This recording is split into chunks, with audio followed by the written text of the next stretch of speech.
Pessoal, boa noite. Boa noite. Boa noite a todos. Boa noite. Boa noite. Boa noite. Boa noite. Vamos recomeçar aí, vamos dar sequência à nossa aula, né, a nossa economia política. Sempre com aquele recado, né, o slide aí, o assunto que a gente trata hoje, sempre está disponível lá no portal do aluno. Então, quem não conseguir enxergar, né, hoje a gente tem alguns slides aí com as letras um pouco pequenas, né, mas enfim, então, para quem tiver um pouco ruim de ler, aí é só baixar o arquivo e ir acompanhando com o próprio PowerPoint. Além disso, né, eu já comentei semana passada, a gente já está aí entrando em abril, e no final de abril a gente tem a semana de provas, né? Então, só para dar aquele alerta aí para o pessoal que é novo na casa, né, em especial vocês, temos a semana de prova e durante essa semana vocês vão ter aí, né, os dias para fazer a atividade avaliativa, que também é no próprio portal. O único cuidado que vocês têm que ter é que essas atividades, elas sempre terão um dia determinado, né? Então, cada professor coloca lá o dia de início, o dia de final, e vocês só terão um espaço de horas para resolver as questões, né? Então, são geralmente 3 horas aí que os professores habilitam para vocês resolverem. E não tem segunda chance, né? Então, se vocês mandarem enviar o formulário e esse formulário estiver errado, não tem como refazer, né? Então, mas isso a gente vai demonstrando aí mais para frente, quando chegar mais próximo, né, no final de abril, mas basicamente 3 semanas aí, 3, 4 semanas já será a semana de provas, né? Então, lá no dia 26, me parece que é o calendário.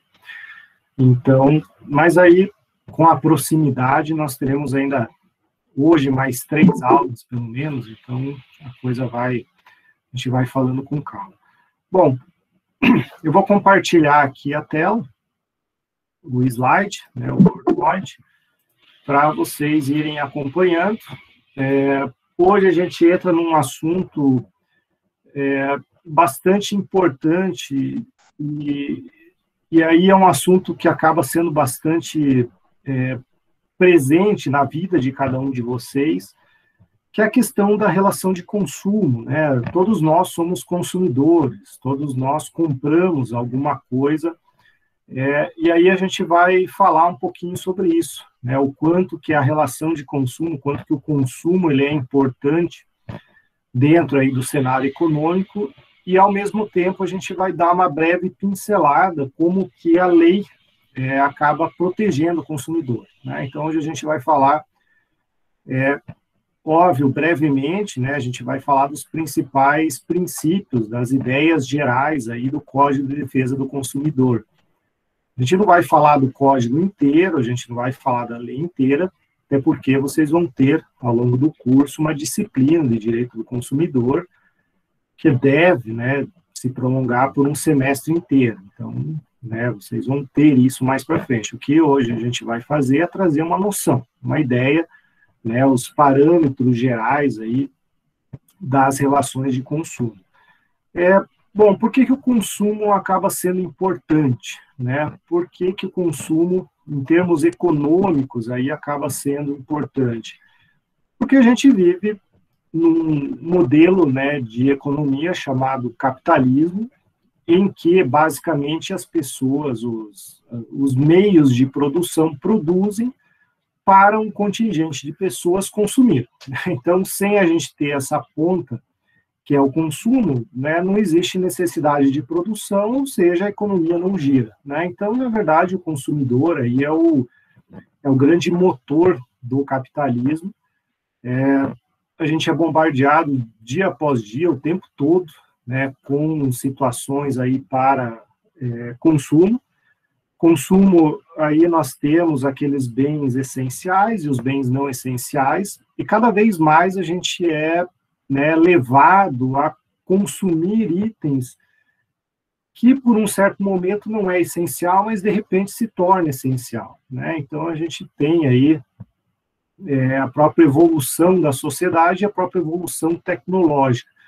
Então, a cada ciclo, né, e aí isso varia muito na história, mas vamos pegar a nossa história recente, né, a cada ciclo surgem novos produtos, novas ideias, novas concepções, que todo mundo praticamente segue aquela onda, né? Então, vamos pegar aí nos últimos 20, 30 anos, começou, né, com a parte aí dos computadores, né? Os computadores, os desktops aí, né, a máquina, enfim, a CPU, o monitor e tudo mais.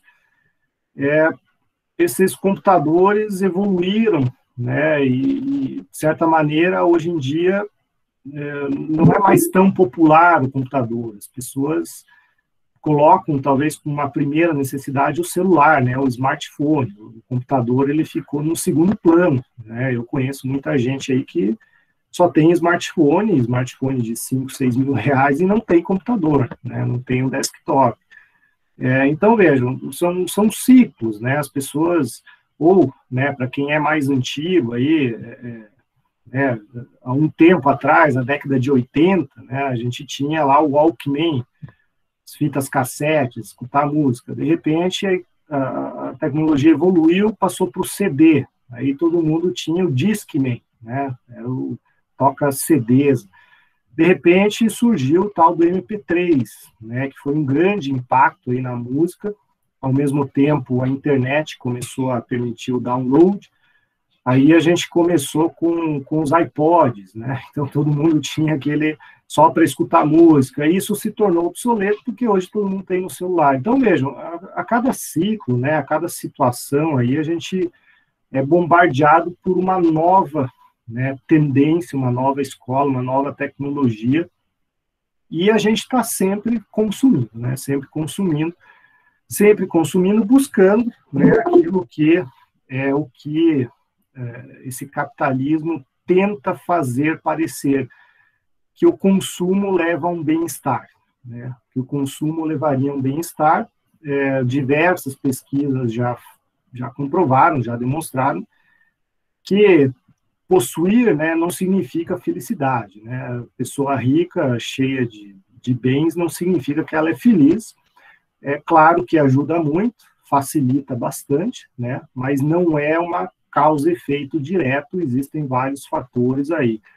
Então é aquilo, né? A gente, nosso dia a dia, a gente e aí o marketing, né, tem um papel importantíssimo aí, o quanto ele influencia a nossa vida, fazendo parecer que quem tem, né, quem possui bens, quem tem um carro legal, tem um celular legal, quem enfim, é mais feliz, é a pessoa, né, que tem mulheres mais bonitas, que viaja pelo mundo, enfim, né, e como se o possuir, o ser proprietário de alguma coisa fosse uma relação direta com isso, né. Então, enfim, nós vivemos aí bombardeados. Bom,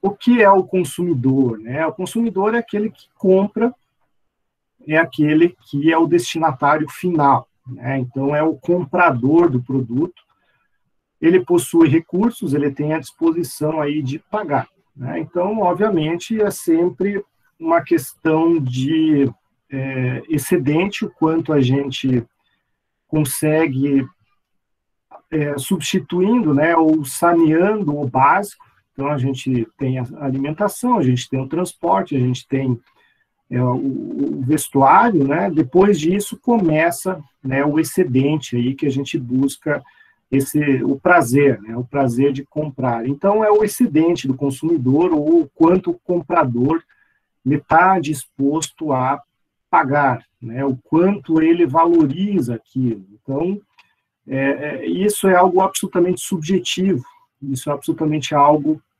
que depende do contexto que essa pessoa vive, né? Então, hoje a gente é muito influenciado pela sociedade, né? Então, eu vou dar um exemplo da minha própria família.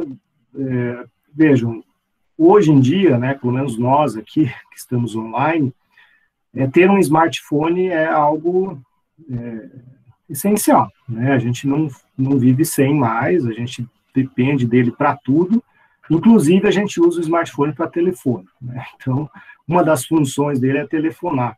Mas, enfim, para nós, um smartphone tem um benefício enorme, então a gente tem à disposição, né, de pagar e muitas vezes pagar caro, né? Se você pensar que tem celular aí de 4, 5, 6 mil reais, 10 mil reais, sei lá, telefone é um valor que, né, acaba sendo fora de propósito, mas tem muita gente que paga, né, porque sente no aparelho uma necessidade, inclusive um status, né, um status social, e a gente já viu, eu já vi, tem locais que alugam celulares, né, celulares aí de ponta, os iPhones mais recentes, eles alugam, né, para a pessoa ir na balada e ficar mostrando o celular para os outros, né. Então, veja, a esse ponto a gente chegou.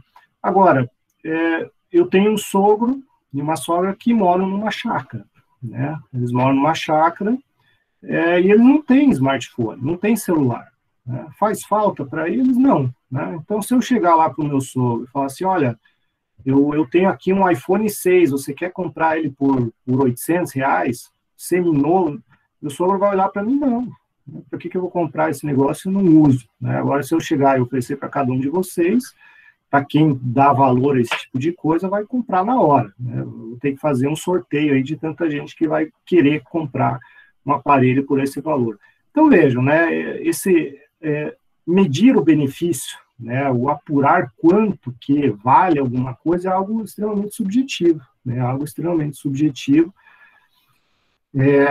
Isso aí a economia traz alguns exemplos, né, e a economia vem avançando sobre isso, né, sobre esse comportamento irracional que muitas vezes o consumidor tem. Então, a gente pega um exemplo de uma bebida, né, então você vai fazer um cruzeiro, né, vai fazer um cruzeiro lá para a Argentina, para o Chile, enfim, vai até o Pacífico e volta. E aí, dentro desse cruzeiro, você vai tomar algum drink, alguma coisa, você chega lá no bar, né, aquilo que não está incluído, o garçom lá, ele fala, não, isso aqui custa R$30, né, um copo com não sei o que, não sei o que. Você paga, muita gente paga, né, porque é um contexto, tem um monte de gente ali pagando, tem muita gente da grana que está ali gastando, você paga. Agora, aquela mesma bebida, se você ir no botequinho da esquina, né, e o dono do boteco fala assim, não, isso aqui custa R$30, você vai rir da cara dele, você vai falar, você está louco, pagar R$30 num copo com vodka e morango, alguma coisa assim. Então, vejam, é o contexto, por que lá no cruzeiro você paga R$30 e ali no teu vizinho, né, na esquina, no botequinho ali, você não paga. Então, vejam como o contexto aí, essa disposição de gastar, é algo extremamente irracional, né? Um comportamento aí bastante irracional, que varia de pessoa para pessoa. Bom, apesar dessa irracionalidade, né, apesar desse comportamento aí aparentemente contraditório, né, influenciado pelo contexto, a economia tradicional ainda tem, né, como premissa que você sempre vai buscar o melhor benefício numa compra, né? Então, é aquela ideia, eu vou empregar R$500, eu vou tentar ter a máxima utilidade daqueles R$500, né? Então, é a tal da efetividade, é a tal da maximização de utilidade, né? Então, é a utilidade marginal, aí é aquilo que nos traz de retorno, né? Então, teoricamente, pela economia tradicional, a gente sempre está buscando o maior retorno possível, né? O maior resultado, né? A maior diferença a mais daquilo que a gente gasta. Isso, né, reflete, muitas vezes, aquilo que a gente chama de um bem-estar econômico, né? Um bem-estar econômico. Então, não é um bem-estar só no sentido de satisfazer ali essa vontade de consumir, mas também, em razão daquela aplicação, né, daquele dispêndio, você consegue também ver uma vantagem econômica, né, consegue ver uma vantagem econômica aí. Então, nós temos esse padrão de consumo, né, esse padrão de consumo bastante variável, de acordo com o contexto, de acordo com a vida de cada um, que é suprida pela outra, né, pelo outro lado aí da relação de consumo, que é o fornecedor, né, o produtor aí, é quem fabrica, né, ou quem comercializa esses itens, que também possuem uma lógica, de certa forma, parecida, que é aquela ideia de vender com o melhor preço possível, né? Então, a gente vê isso muito no mundo da moda, aparelhos não, roupas, né? Enfim, vestuários que, de uma certa maneira, o custo de produção, ele não é tão elevado, né? Pode até ser um tecido especial, pode até ser alguma coisa aí, né, uma qualidade melhor, mas tecido é tecido, né? E aí o que agrega valor a isso é a coleção, é o design, é o famoso que vai assinar aquela coleção e tudo mais. Então, vejam, a produção, né, do vestuário, de um modo geral, ela não é tão, né, tão dispendiosa assim. Mas o que justifica, né, o que explica, né, uma mesma, né, um vestido, e aí no mundo das mulheres tem exemplos melhores, uma bolsa, né, ser vendida a 15 mil reais, né, o que ela é tão melhor do que uma bolsa de R$1.000? É a marca, é o valor agregado, é o marketing por trás disso. Então, esse excedente do produtor, né, é isso que o produtor busca, agregar valor à marca, né? Então, o que o produtor, o fabricante, o comerciante faz? Ele tenta convencer, né, e ele tenta transformar aquele aparelho, aquela situação, numa vantagem, um bem-estar, né? Então, ele procura dar um benefício adicional, ele agrega valor ao produto dele, né? Então, você não está pagando somente o custo de produção com uma margem de lucro. Muitas vezes você está pagando o status social, você está pagando aí todo esse investimento em marketing, né, que consolida aí um determinado fabricante. Então, nós temos, do outro lado, né, o produtor, e essa alocação de recursos, né, essa relação de compra e venda, essa situação de mercado, né, que é tão variável, que é tão maleável, de acordo com o contexto, traz aí como os recursos são alocados, né, esses recursos escassos, que a gente já falou, que é objeto da economia, essa alocação de recursos é que se questiona, né, se nessa relação de compra e venda, se está sendo bem alocado esses recursos, né, em termos de equilíbrio, em termos de igualdade social, né? Então, essa é uma das questões aí que o capitalismo traz, e isso está por trás também da forma de atuação do Estado. Será que está certo, né, a gente vê uma mulher ou um homem que seja pagar aí R$5.000 num sapato, né, enquanto que talvez um terço da população, um quinto da população não tem dinheiro para comprar um sapato, né? Então, vejam, será que a alocação desse recurso, será que o emprego desse recurso num sapato tão caro justifica, né, pensando nessa questão de desigualdade, né? Então, essa questão da desigualdade social é que leva aí a um certo questionamento sobre o livre mercado, né? O livre mercado em que o Estado ele não atua, em que o Estado ele não faz nada para mudar esse cenário, né? O Estado, dentro daquela lógica que a gente já falou, né, aquele Estado liberal, aquele Estado que não tem nenhuma política pública para que isso, pelo menos, se atenue, né, pelo menos se reduza. Então, esse questionamento, né, se o Estado não deveria intervir um pouco mais nesse tipo de relação. Ah, professor, mas aí a gente vai estar vivendo num Estado socialista, em que, né, a gente não pode comprar aquilo que a gente deseja. Não, não é nesse nível, claro que isso é possível, teoricamente, essa intervenção sobre os preços existe, na prática também tem exemplos, mas não se quer, né, não se coloca isso como o modelo, né, a ser utilizado. O que se quer é por meio de políticas de incentivo, né? Então, vamos dar um exemplo aí com a questão tributária, né? Então, a gente pode ter, por meio de carga tributária, uma incidência maior sobre artigos de luxo, né? Então, eu vou comprar lá uma lancha.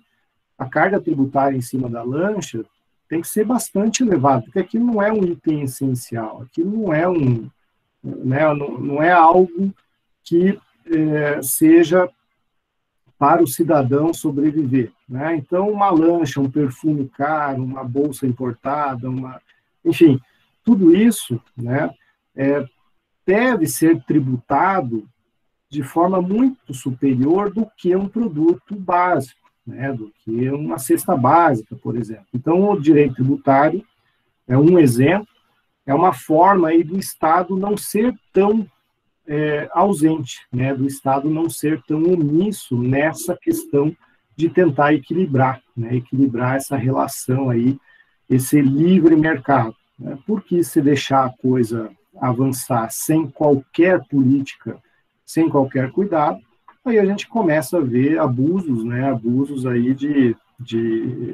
em termos de igualdade, né, em termos de justiça, a gente começa a ver um deslocamento muito grande, né? O rico ele seria tão favorecido quanto um pobre, mas a gente sabe que a possibilidade, né, a capacidade contributiva de um pobre é bem menor do que de um rico. Então, o rico tem que ser tributado progressivamente mais do que o pobre.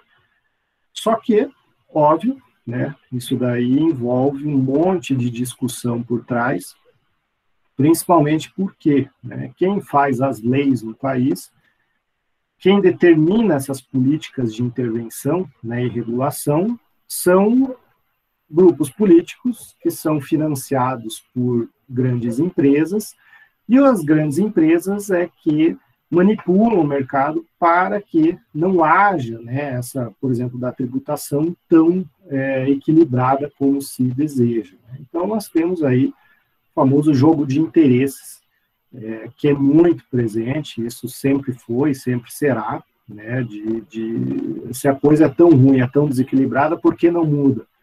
Porque aqueles que são donos da caneta, né, aqueles que podem mudar, não têm um interesse tão grande assim em mudar, né? A gente vê o tempo todo aí político cedendo, político fazendo normas jurídicas, né, deputados e senadores, em razão do interesse do agronegócio, em razão do interesse do ramo de não sei o quê, da igreja, disso, daquilo, e o interesse da população, cadê? Né? Fica, muitas vezes, em segundo lugar. Mas, enfim, né, a gente tem aí essa questão bastante filosófica para discutir sobre o papel, né, do consumo, quanto o Estado deveria intervir, né, para que o equilíbrio de mercado, eficiência de mercado, não fosse pautada só pela relação de compra e venda, oferta e demanda, mas também por um cunho mais social, mais de justiça mesmo, né? No direito, toda vez que a gente fala em justiça, a gente está pensando na ideia de igualdade. Igualdade para o direito são as duas concepções, né? Que os iguais devem ser tratados de maneira igual e os desiguais devem ser tratados de maneira desigual, né? Então, o princípio da igualdade não é tratar todo mundo igual, não. Aquele que é desigual deve ser tratado de forma desigual, porque senão também viola o princípio da igualdade, né? Então, são concepções aí que vocês terão, principalmente filosofia do direito, alguma outra disciplina, sobre a questão da igualdade, né? Então, aqui em economia, a gente faz uma pincelada um pouco mais breve, né, um pouco mais rápida aí, que não é muito a nossa emenda. Bom,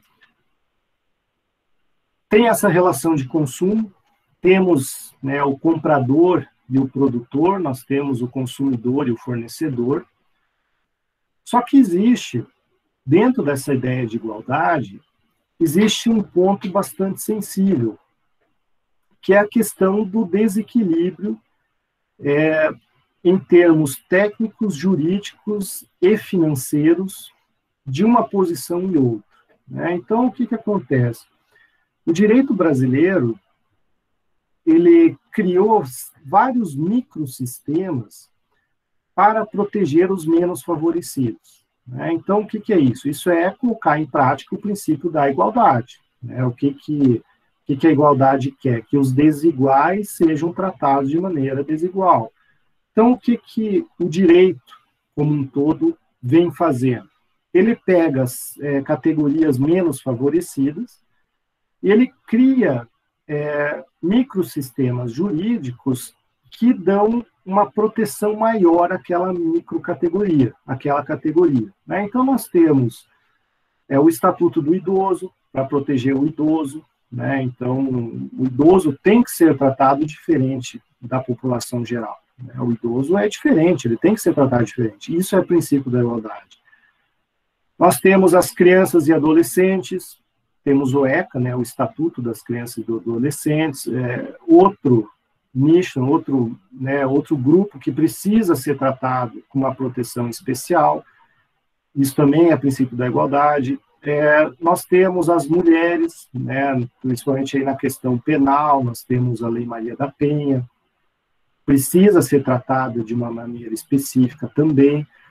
Nós temos os deficientes, então os deficientes têm, né, uma lei própria, né? Nós temos os trabalhadores, temos a CLT, né, Consolidação das Leis do Trabalho, que protege os trabalhadores. Então, veja, o direito, ele tem uma série, né, nós temos todo um estatuto da microempresa, né, a microempresa para ser tratada de forma diferenciada das grandes empresas. Então, veja, o direito, o tempo todo, ele está criando mecanismos para fazer o quê? Para equilibrar a balança, né, para equilibrar a balança. Por quê? Se um idoso e uma pessoa não idosa, né, forem colocados lado a lado, o idoso sempre vai sair perdendo, né? O idoso tem uma mobilidade já reduzida, ele geralmente necessita aí de um cuidado médico maior, ele não tem aí, né, a força física tal como antes, enfim, né? Então, vejam, esse idoso, ele não pode ser tratado de forma igual, ele precisa ter uma política específica para ele. E dentro desse equilíbrio, né, que a gente vê em várias situações no direito, existe um que a gente vai ver hoje, né, vai comentar aqui agora, que é a questão do consumidor. Consumidor em razão do fornecedor, né, da pessoa que compra em razão da pessoa que vende. Nós temos dentro do direito também uma proteção especial ao consumidor. E aí esse consumidor, não importa se ele é novo, é idoso, é deficiente ou não, todos são consumidores, né? Se é mulher, se é homem, se é indefinido, enfim, não interessa, todos são consumidores que vão gozar de uma proteção em razão, né, em face, né, contra o fornecedor. Por quê? O consumidor, né, o nome técnico que a gente dá para isso é hipossuficiência. Então, o consumidor, ele não tem a mesma técnica do fornecedor, né? Então, o consumidor não sabe, né, que um smartphone é um conjunto de circuitos formado por uma tela sensível ao toque, para um não sei o que de bateria, um microchip, não sei do que. Veja, essas informações técnicas, quem sabe é o fornecedor. Eu, consumidor, só sei que o celular tem uma bateria que precisa carregar e funcionar. Pronto, né? É isso que me importa. Então, veja, eu sou mais fraco tecnicamente do que um fornecedor, né? Então, eu não posso ser colocado no mesmo nível. Além de essa parte técnica, eu também não tenho todo o dispêndio financeiro, né? Eu não tenho todo o poderio financeiro para ser tratado, né, igual ao fornecedor, né? Então, por exemplo, se eu precisar de uma perícia, vejam, eu, consumidor, eu muitas vezes não vou ter condições de pagar uma perícia, né, um técnico, para avaliar aquele telefone se ele tinha defeito ou se foi mau uso, né? Eu não tenho condições. Então, o que a lei faz também? Ela inverte, né, o ônus da prova. Quem deve provar que o telefone está com defeito em razão do mau uso é a empresa e não o consumidor, né? Então, e além disso, toda a questão jurídica, né? A gente sabe, por mais que, né, vocês estão começando um curso de direito, e todo mundo sabe um pouquinho de direito, né? Mas, de um certo modo, aí, também a questão jurídica, né? O fornecedor é um especialista, ele trabalha com isso o dia todo, o tempo todo, ele tem condições. Então, quando ele vai formatar um contrato, né, não significa que porque a gente assinou, que aquele contrato pode, por exemplo, permitir o reajuste unilateral aí do valor das prestações, né? O fornecedor diz quanto que vai ser o valor. Não pode fazer isso. Ah, mas o consumidor assinou. O consumidor assinou, mas essa cláusula é nula, porque o consumidor ele não pode ser colocado num mesmo patamar, né, de conhecimento técnico jurídico aí, do fornecedor.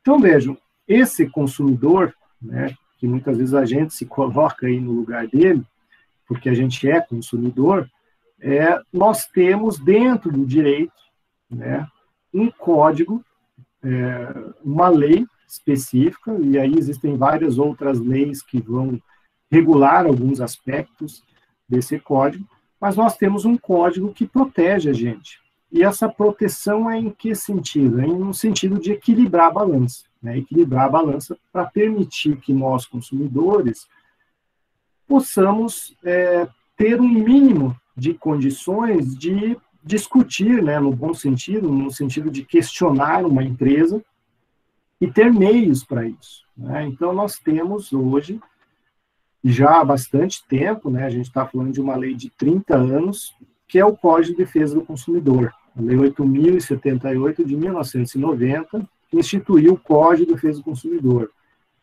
É uma lei de 1990, óbvio que ela previa algumas situações, né, que de certa maneira, precisam ser interpretadas de acordo com o contexto como hoje, né? Então, por exemplo, a lei vai trazer lá da venda de produtos não presenciais, né? As televendas, né? Então, para quem tem a minha idade ou mais, vai se lembrar que antigamente não tinha internet, né? Em 1990 não tinha internet, né? A internet se popularizou em 95, 96 para frente. Então, o que acontece? A televendas prevista nessa lei de 1990 é aquela em que a gente recebia uma revistinha em casa e a gente mandava uma carta lá para a loja, né, dizendo, ó, eu quero esse produto aqui, né? Então, vejam, essa era a televendas, ou por telefone mesmo, né? Então, tinha um catálogo, você ligava lá para o telefone, né? Não existia nem 0800 na época.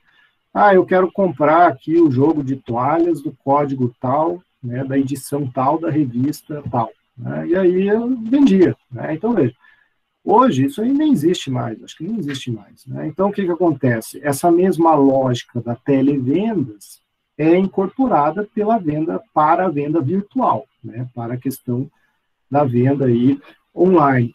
Óbvio que a venda online tem um monte de outras particularidades, né? Então, o que acontece? Para o comércio eletrônico, existe outra lei que vai regulamentar, em específico, né, uma parte do comércio eletrônico. Então, vejam, mas a base continua sendo o Código de Defesa do Consumidor, né? Então, o Código de Defesa do Consumidor é a base, é a lei né? É a lei base para todas as relações de consumo.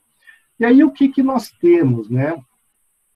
Que essa lei, né, 8.078, ela é reflexo do quê? De uma disposição da Constituição, né? A nossa Constituição da República, ela é de 1988, ela foi, né, promulgada em 88, e nessa Constituição tem um dispositivo, artigo 5º, inciso 32, tá? Mais para frente eu vou mostrar para vocês como é que se lê isso daqui, né? Isso aqui é artigo 5º, inciso 32, dizendo que o Estado deve promover, na forma da lei, a defesa do consumidor. Então, esse na forma da lei aqui, é que resultou, 2 anos depois, né, 1990, resultou o Código de Defesa do Consumidor. Então, a Constituição veio em 88, e diversas outras leis foram surgindo ali em 1990, 91, 92, dando efetividade, né, àquela Constituição de 88. Né? Então, nós temos, por exemplo, o SUS, a lei do SUS é dessa época, nós temos toda a parte do INSS, também é dessa época. Né? Então, por quê? A Constituição veio, disse que precisa ter um sistema universal gratuito de saúde, então, 2 anos depois, veio a lei do SUS aí, e organizou a questão do SUS lá em 1990. Assim foi com a questão do consumidor também, Lei 8.078 de 1990. E aí ele colocou, essa lei coloca, né, o Código de Defesa do Consumidor coloca, 2 polos a serem considerados. Consumidor é aquele que deve ser protegido. E o que é o consumidor? Né, nós temos aí algumas teorias para definir o que é o consumidor, mas o que prevalece é aquele que é considerado como destinatário final. Né? Destinatário final é aquele que consome, né? que se utiliza daquele bem, né? Daquele produto adquirido para ele mesmo. E aí pode ser, inclusive, pessoa jurídica, né? Uma pessoa jurídica. Então, vamos dar um exemplo aí. Uma empresa, né? Vamos imaginar uma fábrica de qualquer coisa. Essa fábrica, ela vai ter banheiro para os funcionários, né? E lá nos banheiros, ela vai ter papel higiênico, né? Para os funcionários utilizarem. Veja, quando uma fábrica, pode ser uma mega indústria, né? Uma indústria, vamos pegar a Renault, mas quando a Renault vai lá e vai comprar o papel higiênico para consumo lá dos funcionários, ela também é consumidora, ela é destinatária final do papel higiênico, né? Então, vejam, aquela ideia de que consumidor é só, né, nós, pessoas físicas, não é bem assim, né? Não é bem assim. Consumidor é a pessoa física que adquire e utiliza o produto como destinatário final. É aquela situação em que você não vai transformar aquele produto em outro. Se você transformar aquele produto em outro, aí você não é destinatário final, aí você não é consumidor. Então não tem nada que protege quando você não é destinatário final. Não.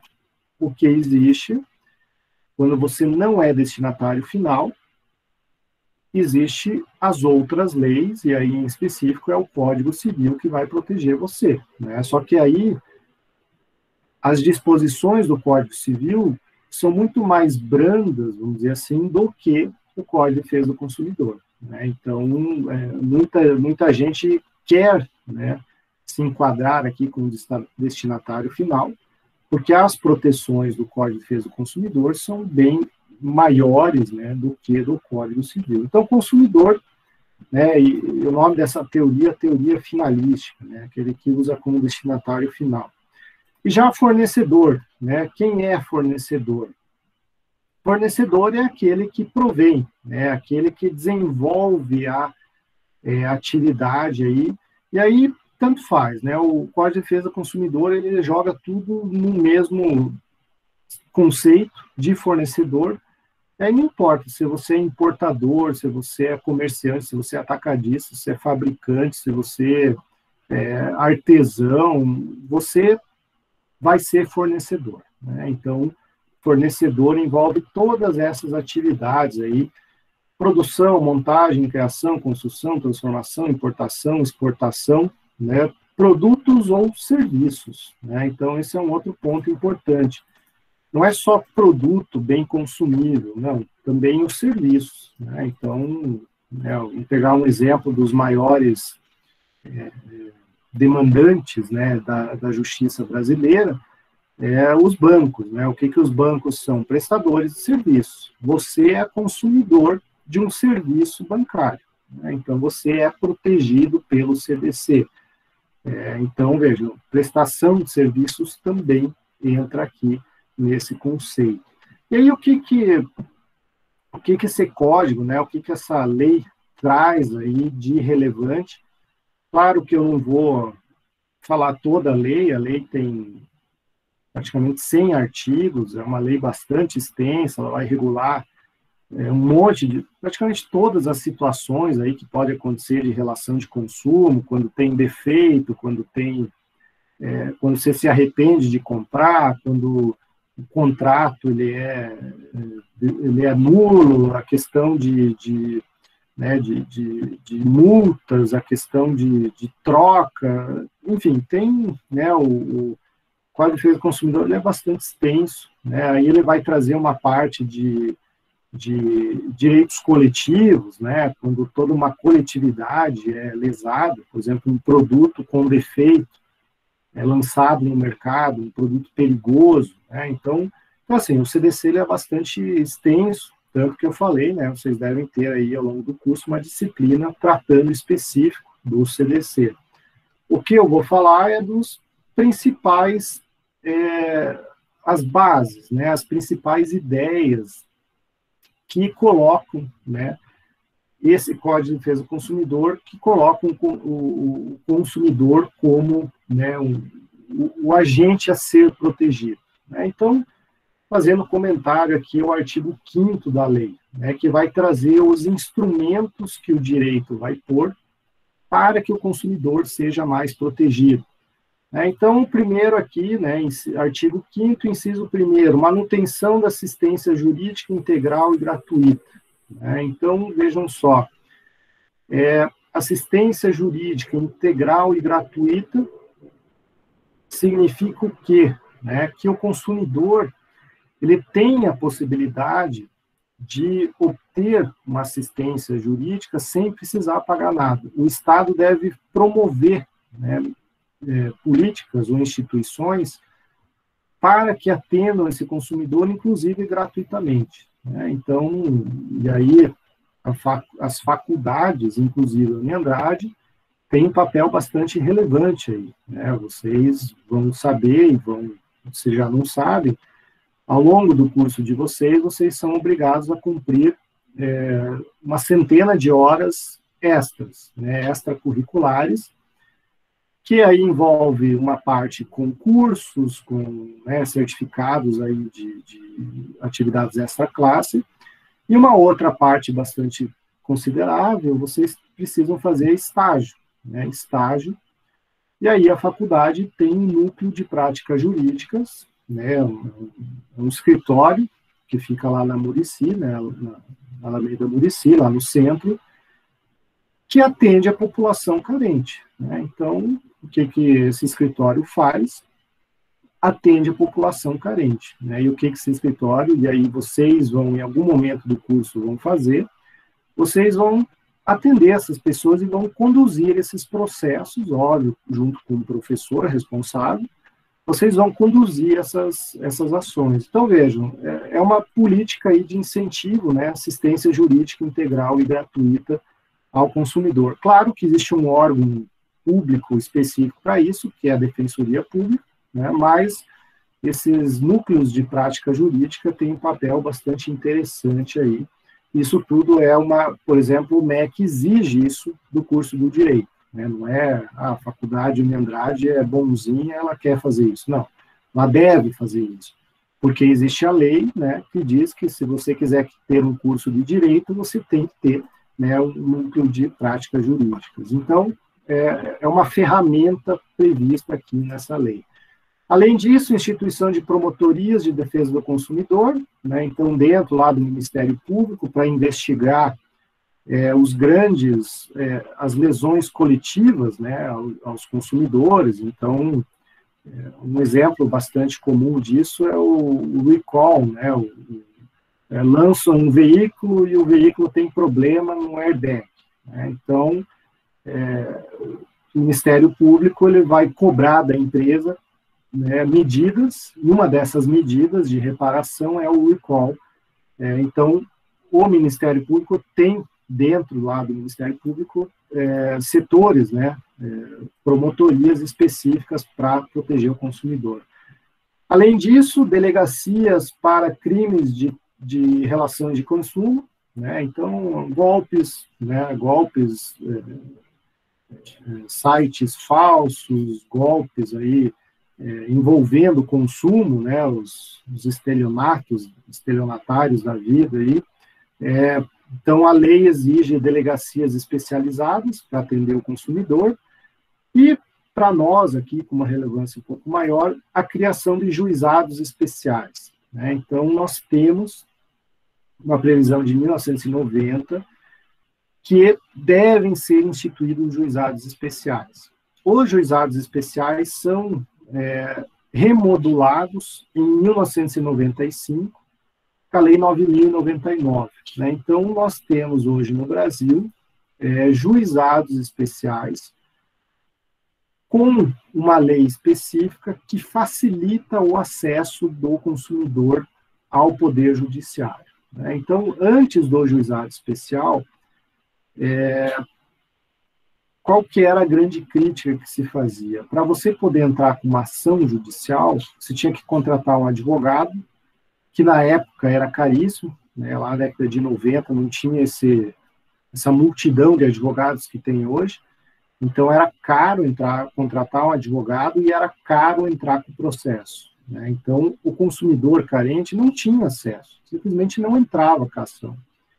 Esse juizado especial mudou esse panorama. Hoje, o consumidor não precisa pagar advogado, até 20 salários mínimos, ou seja, ações que envolvem aí até R$21 mil, né, salário mínimo 1.100, até R$21 mil, não precisa de advogado, né? Então, qualquer consumidor pode ir até um juizado especial, que tem vários locais aí na cidade, e entrar com uma ação, né? Não precisa de advogado. Você vai lá, preenche um formulário, né, e você toca você mesmo o processo, né? Então, isso facilitou bastante, né? Facilitou bastante. Estimamos a criação de associações de defesa do consumidor.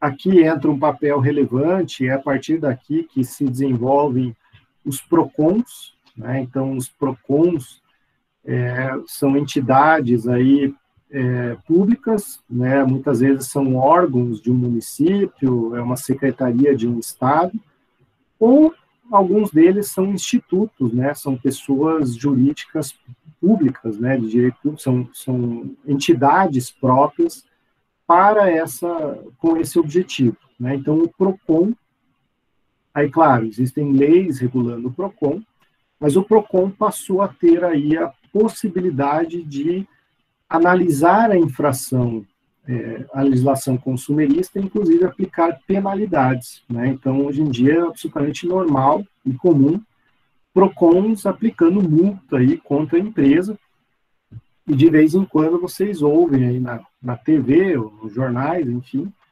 algumas multas bem pesadas, né? Então, nós já tivemos, por exemplo, multas de milhões de reais contra bancos, né, porque as pessoas ficavam muito tempo na fila do banco, né? Então, isso acontece de vez em quando aí.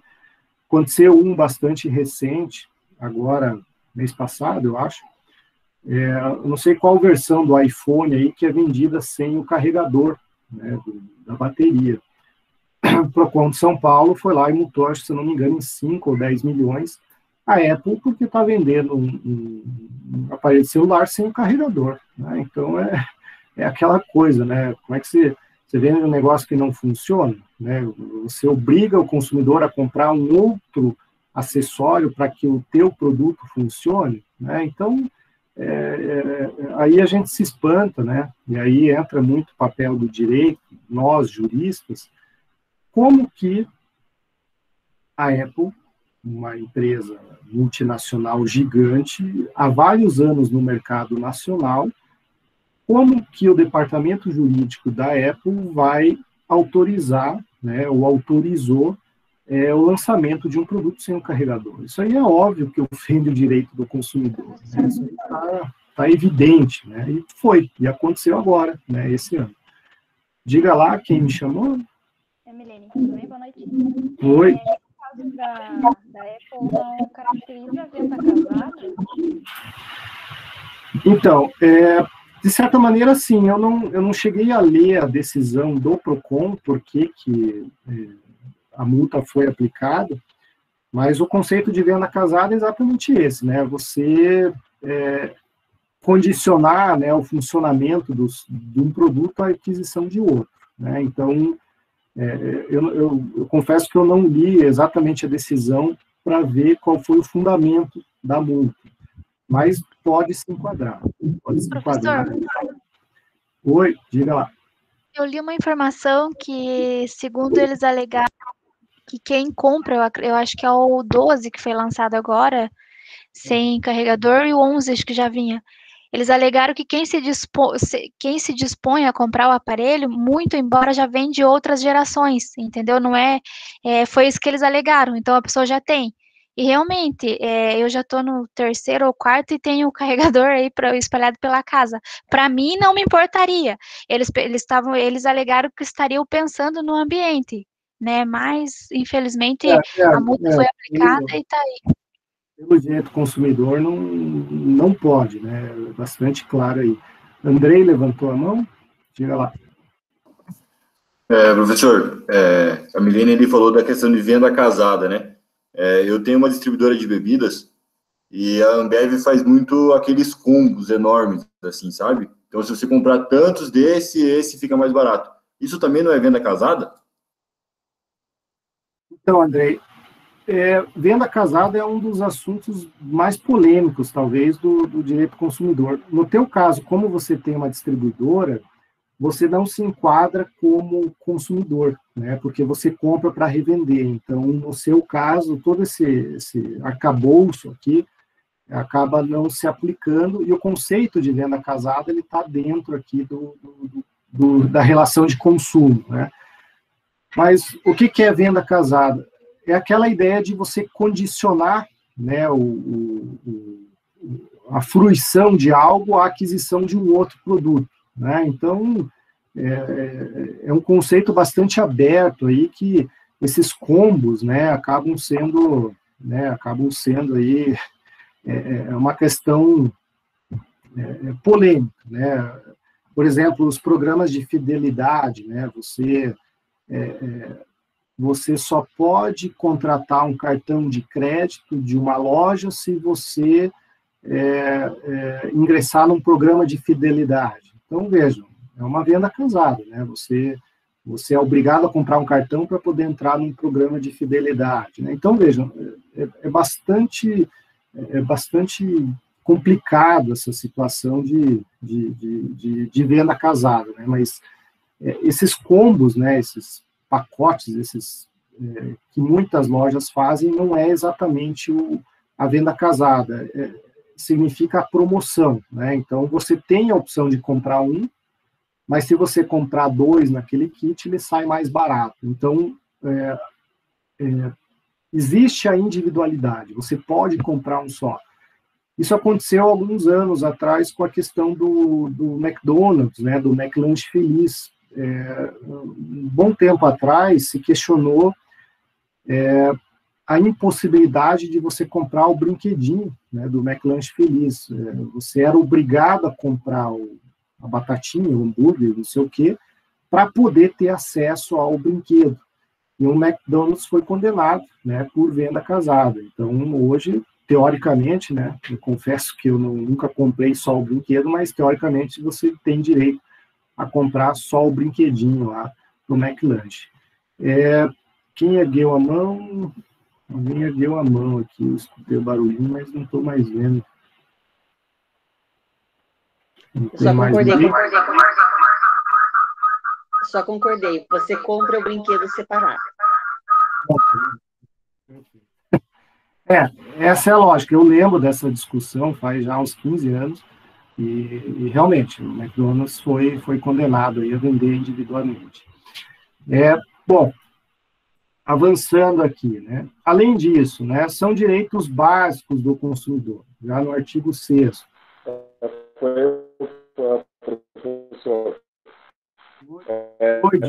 Você que ergueu a mão, diga lá.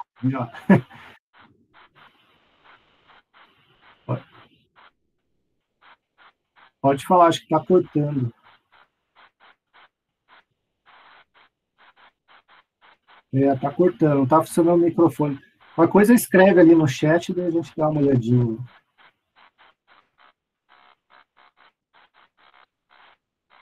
Realmente está sem som. Bom, vamos lá. Também são direitos básicos do consumidor: proteção à vida, saúde, segurança contra riscos provocados por prática no fornecimento do produto. Isso aqui é um outro ponto que exige muito do fornecedor na questão da publicidade, né? Então, a publicidade, se um produto oferece qualquer risco para quem quer que seja, isso tem que ser expresso, tem que estar expresso aí no rótulo, né? Isso aí tem que, o consumidor, a hora que ele for adquirir, ele precisa saber do risco daquilo, né? Então, a gente vê aí, vamos pegar o exemplo dos brinquedos, né? Então, existe todo um cuidado de que os rótulos digam qual é a classificação etária daquele brinquedo, e, além disso, dizer por que é perigoso, né? Contém partes pequenas, contém pontas, contém qualquer coisa, né? Contém alguma coisa tóxica, enfim, né? Qualquer coisa assim. Por quê? O consumidor ele tem que estar informado, né, se algum produto é considerado. Oi, diga lá. Vamos ver se agora vai o áudio.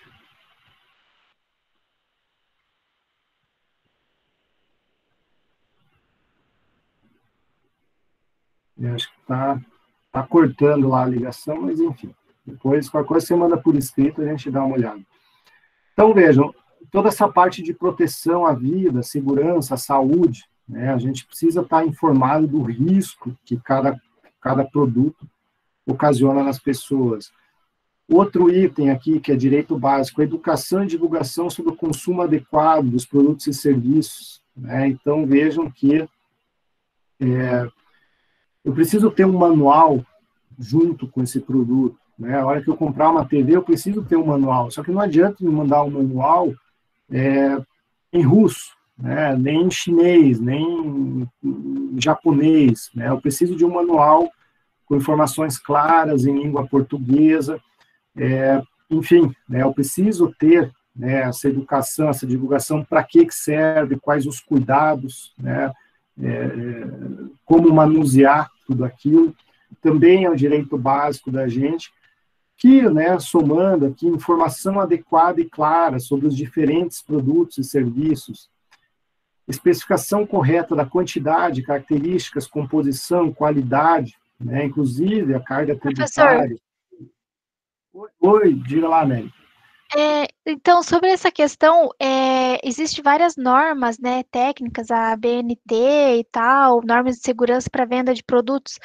E as pessoas que vendem essas coisas assim, vamos dizer, Paraguai, tem até dentro das lojas, nos shoppings. Esses dias mesmo eu passei por uma situação que eu precisei comprar um fone de ouvido e a menina, ele era daquela marca JBL, e a menina batia incisivamente que o produto era original, né? E lá no shopping não era, não vinha com nada, não vinha com borracha extra, não vinha com o manual ali com todas as línguas disponíveis. Como que as pessoas conseguem se manter tanto tempo no mercado dessa forma, então? E ainda dentro de um shopping, né? Sim. Isso daí é um problema mundial, vamos dizer assim, mas no Brasil ela é bastante comum, né? O que acontece? O produto ele pode ser original, né? Eu vou dar um exemplo, eu advogo para Adidas, né? Um dos clientes que eu atendo é Adidas. A Adidas é uma empresa mundial, né? Então, tem produto original lá na China, tem produto original nos Estados Unidos, na Alemanha, no mundo inteiro. Só que o que acontece? A partir do momento que a Adidas resolve comercializar um produto aqui no Brasil, né, ela tem que seguir as normas brasileiras, né? Então, vejam,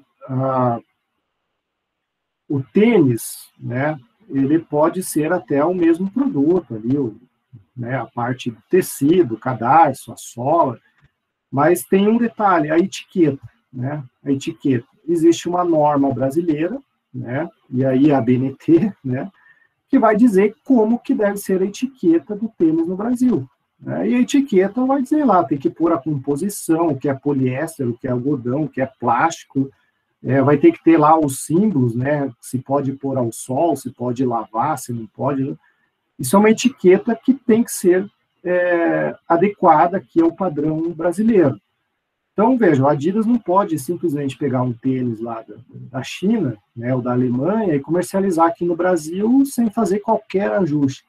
É mais ou menos essa questão da loja, né? Então, vejam, ela pode até ir no Paraguai e comprar um produto original. O Paraguai vende produto original bastante, inclusive, né? Existem, enfim, o Paraguai não é só falsificado, pelo contrário. Então, só que a hora que ela traz isso para o mercado interno, isso se chama importar a mercadoria, ela precisa ajustar a legislação brasileira.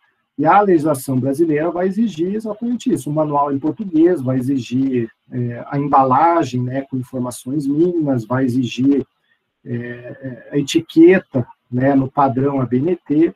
Ah, mas eles não estão fazendo isso. Aí existem os órgãos de fiscalização, né, o PROCON é um deles. Se o PROCON chegar numa loja dessa e ver que está fora do padrão, eles vão simplesmente apreender os produtos, né? Vão apreender os produtos e vão multar a loja, né? Então, está irregular, né? Você pode, inclusive, fazer denúncia aí que está irregular. Deixa eu ver aqui, alguém mandou uma pergunta, professor, você vai passar alguma atividade para a gente se preparar para a prova? Não, nesse primeiro bimestre não, Thiago, a gente vai tocar direto, porque a avaliação é um trabalho, né? Aquilo que eu já falei nas primeiras aulas, né? Como vocês estão começando aí na universidade e tudo mais, nessa semana de provas vocês vão me entregar um trabalho, não uma atividade avaliativa propriamente dita, para vocês poderem se ambientar, né? Não digo sofrer, né? Porque fazer prova não é um sofrimento, né? Mas para vocês não sofrerem uma avaliação já de cara, né? Mas isso a gente vai alinhar mais próximo aí da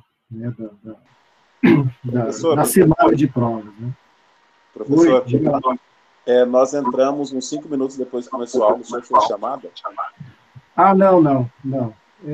Na verdade, eu não estou fazendo a chamada ainda, se vocês estiverem percebendo, porque só essa semana foi divulgado o Enem, né? Vocês devem estar acompanhando aí a TV, e é possível que ingressem novos alunos. Então, a coordenação pediu para a gente, vamos dizer assim, pegar leve, né, com as chamadas, por conta dos alunos que talvez possam ingressar ainda aí na próxima semana. Então, esse primeiro mês aí, eu estou fazendo, né, sem chamada, muito mais por isso.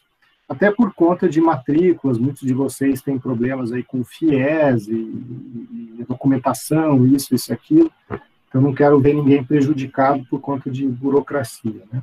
Mas, enfim, informações claras, adequadas, composição, característica, qualidade, essas informações têm que estar, né, numa fonte, né, em termos de tamanho de letra, que seja possível ler, né? Tem toda uma padronização, inclusive na questão do preço, né? Não sei se vocês vão chegar a ver isso, mas existe um decreto, né? O decreto é um tipo de norma jurídica que diz como que devem ser feitos os preços no Brasil, né? Então, tem que indicar o preço à vista, tem que indicar, se for desconto, qual é o valor com desconto, se for parcela, qual é o valor, enfim, tem uma série de regras aí sobre isso daqui, que traz aí a necessidade de uma informação clara. Diga lá, André. Uma dúvida que eu sempre tive a empresa pode cobrar mais por venda no cartão de crédito, ou débito, pode cobrar uma porcentagem? Então, André, isso daí pode. Hoje pode ter preços diferenciados em razão da forma de pagamento, né? Mas isso é algo recente. Eu não vou lembrar exatamente o ano, mas é algo aí de 4, 5 anos para cá, né? Antes não podia. Aí surgiu uma lei autorizando, porque é aquilo, né? Quem é comerciante sabe que o cartão 4, 5, 6% vai para a administradora do cartão. E não se podia, né, falar assim, se você pagar em dinheiro, você ganha, né, pagar em dinheiro é 10, se pagar no cartão é 15. Antes não podia fazer isso, agora pode, né, agora pode, mas é algo recente, né, existia e antes não podia, agora é possível. Mas existe um número de da porcentagem ou a gente pode... Não, é livre. Até onde eu sei é livre. Eu vou dar uma pesquisadinha e na aula que vem eu complemento, que eu não vou lembrar quando. Valor mínimo para passar no cartão também é regulamentado?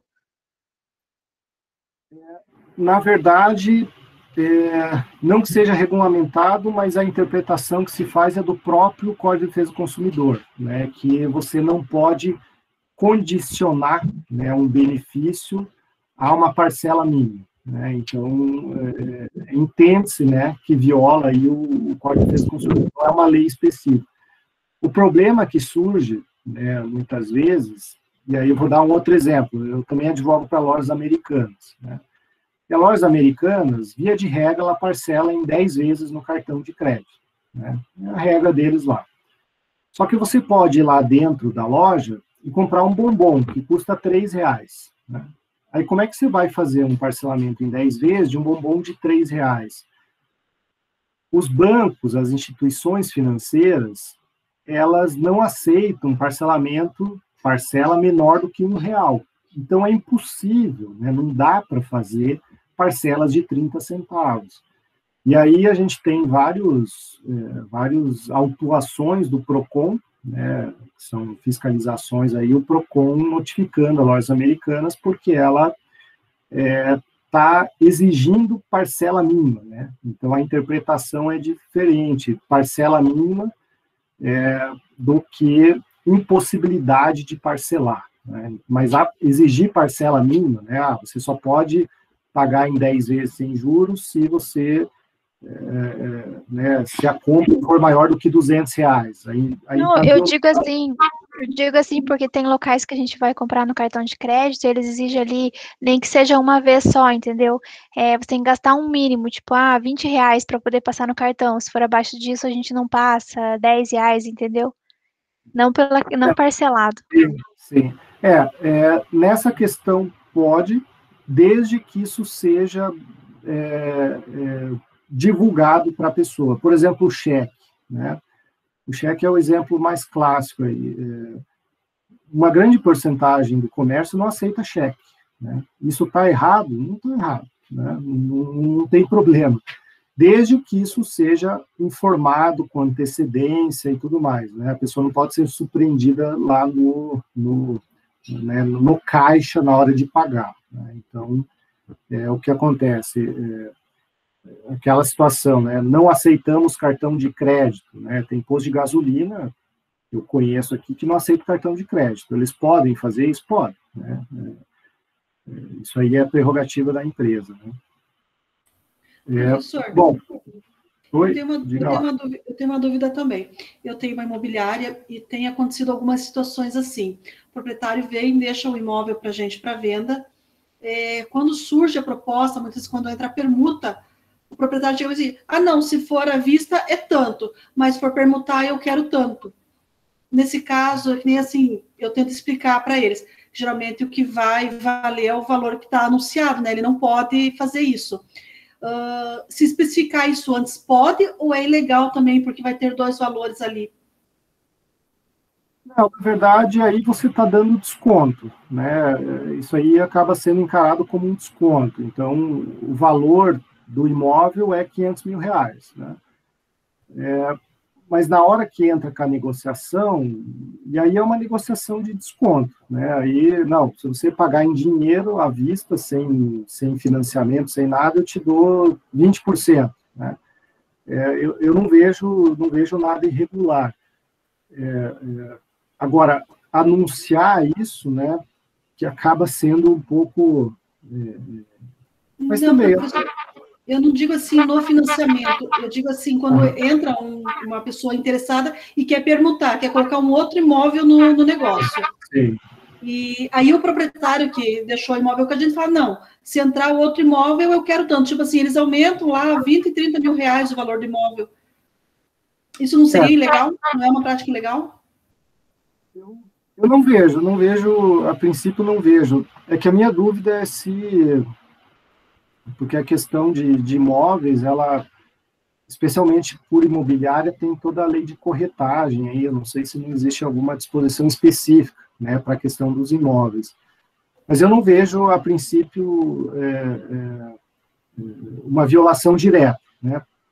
Precisaria até estudar, eu confesso que eu nunca vi um caso prático, né, nunca advoguei numa situação dessa, mas a princípio, assim, a possibilidade de você, conforme, né, a forma de pagamento, você dar um valor maior ou menor, em princípio, ela não é proibida, vamos dizer assim.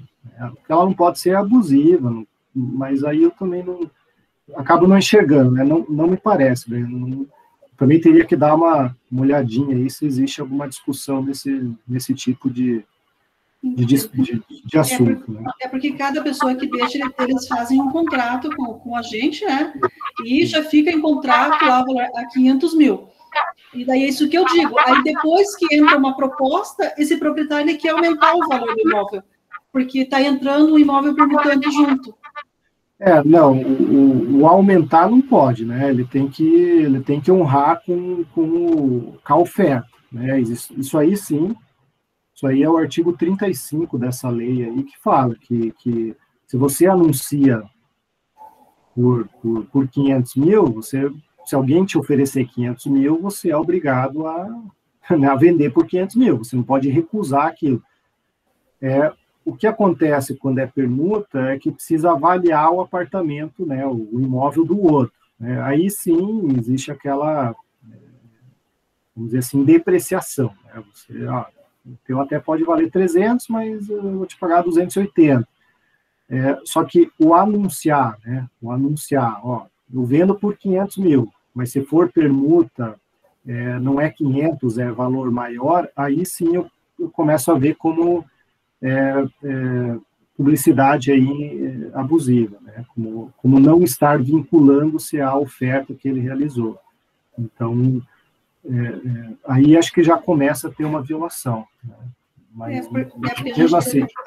A gente teve 2 casos assim durante os últimos 15 dias, e o proprietário bateu o pé que, independente se ele assinou contrato ou não, se estivesse permutando, ele queria um valor maior.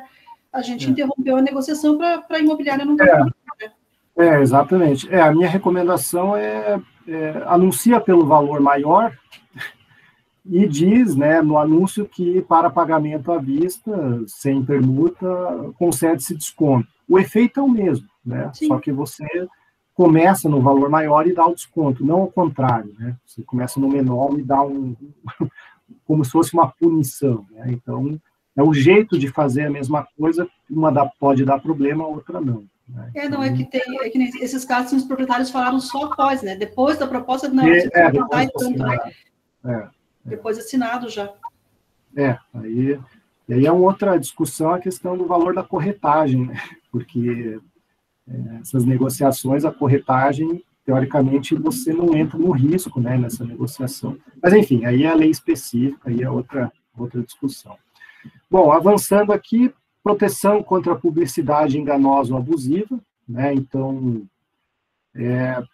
publicidade enganosa é aquela que não desvenda as reais características, né, não alerta aí a saúde, enfim, né, ela não é absolutamente transparente, E abusiva é aquela que induz, né, por exemplo, a um cunho muitas vezes sexual, a um cunho... Vou dar um exemplo que alguns anos atrás foi bastante famoso. A Skol, ela tinha uma propaganda da Skol, né, que era uma tartaruguinha que fazia uma dancinha com a bundinha de fora, assim, era bem divertida a propaganda, era bem bacana, assim. Foi considerada publicidade abusiva, porque é um produto para maior de 18 anos, né, bebida alcoólica, mas que na propaganda, na publicidade, se utilizava de uma tartaruguinha, né, como é que posso dizer, como se fosse um desenho, né, em que as crianças gostavam, né, as crianças adoravam, mas veja, um produto alcoólico maior de 18 anos se utilizando de um personagem, né, voltado para o público infantil. Foi considerado publicidade abusiva. Então, tudo isso também vem do Código de Defesa do Consumidor. Bom, avançando aqui, né, no último slide, temos a modificação das cláusulas contratuais. O Código de Defesa do Consumidor tem toda uma regulação aí para evitar contratos abusivos, né, então isso está lá no artigo 51. Efetiva prevenção e reparação dos danos patrimoniais e morais. Então, se você compra uma geladeira e a geladeira não chega, né, simplesmente não entrega a geladeira, e aí você fica 2 ou 3 meses sem geladeira, tem o prejuízo de não receber a geladeira, sim, né? Mas e o prejuízo moral de você passar 3 meses sem geladeira, sem poder guardar nada? É um produto essencial, né? É um produto importante. Você sofreu com isso, né? Então você tem direito a um dano moral também, em razão desse tipo de problema, né? Então isso também está garantido aqui pelo Código. O acesso aos órgãos do judiciário, né? Então esse acesso aí no sentido de ser permitido, né, ajuizar as ações, facilitação da defesa, né? O que é isso? É aquela hipossuficiência que eu comentei lá no início, de que o consumidor, ele só precisa provar que houve o problema, ele não precisa provar a causa, né? O ônus da prova acaba sendo da empresa, né? Então, num exemplo bastante comum que eu trabalho aí no dia a dia, a pessoa compra um tênis, o tênis está com defeito, né? Aí a pessoa entra com uma ação porque o tênis lá de R$ 1.500, usou 2 vezes, descolou lá a sola e não dá para usar mais. Veja, o que o consumidor precisa fazer? Ele precisa provar que o tênis é dele e que o tênis está com defeito, né? Agora, o ônus de provar que o tênis ficou com defeito em razão de uma má utilização do consumidor é da empresa.